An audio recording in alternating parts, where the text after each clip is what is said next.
cried at eternal sunshine on a Tuesday in March, alone in my apartment with the volume too loud. Clara called it later and said, "God, you feel things too hard." And I said, "Yeah, I know, I've been told." I left a Whole Foods on Clement Street in October because Sufjan Stevens came on in the produce aisle, and I had to sit in my car for 20 minutes before I could go back in and act like a normal person for a while. I have loved people with everything I had and watched them leave because the weight of it was more than they had signed up for. And I have spent a lot of Tuesday mornings trying to figure out if that's my fault, if I am just too much. Apparently feeling things at full volume is not the personality trait everyone is looking for. Noted, I have noted that several times now.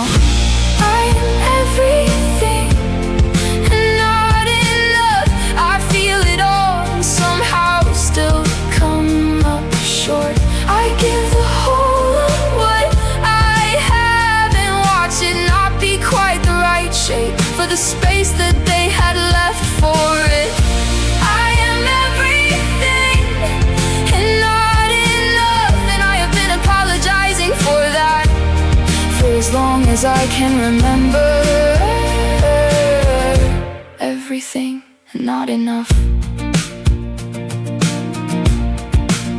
I picked Clara up from the airport last November. She said, "You seem tired." I said, "I'm always tired." She said, "No, I mean the kind of tired that comes from carrying things you shouldn't." And I said, "Yeah," and she said, "Yeah." And we sat in the car on Clement Street for 40 minutes just like that, not saying anything, just sitting. I have a tendency to love in this specific way that asks too much of ordinary spaces, the kind of love that needs high ceilings and wide windows, and people with enough room inside them to hold something that large without flinching. And I keep finding beautiful small rooms and trying to fit my whole self in them, and then wondering why it feels like drowning.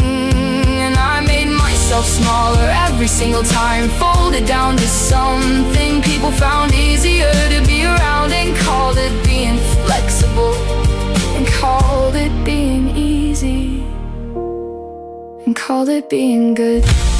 I am everything and not enough. I feel it all and somehow still come up short.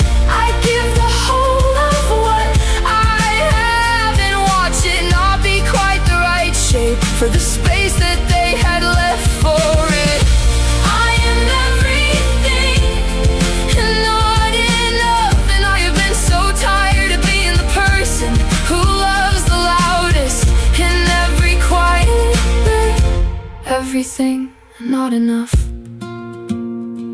Okay, here is what I figured out.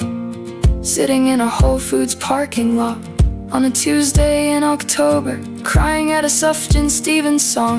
The problem was never that I felt too much. The problem was that I kept offering everything I had to people who had only left me a very small drawer.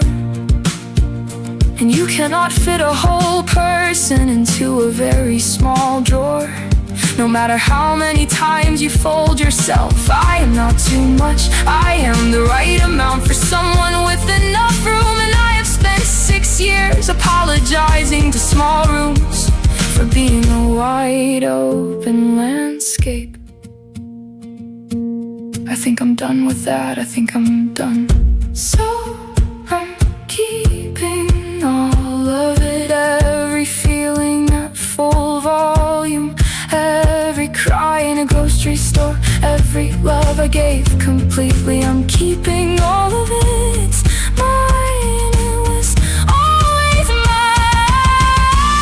I am everything and not enough for people who are never gonna be enough for me. I feel it all and I am done apologizing for the noise that it makes. I give the whole of what I have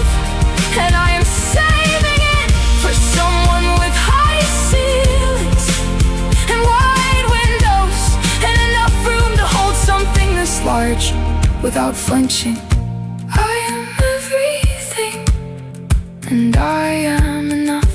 I am everything, and I am enough. Clara called on a Tuesday in March. Said, you seem different. I said, yeah, I think I am. She said, good different or bad different? I said, the kind where you stop apologizing for crying at films in your own apartment, alone, at full volume. She said, that's good different. I said, yeah.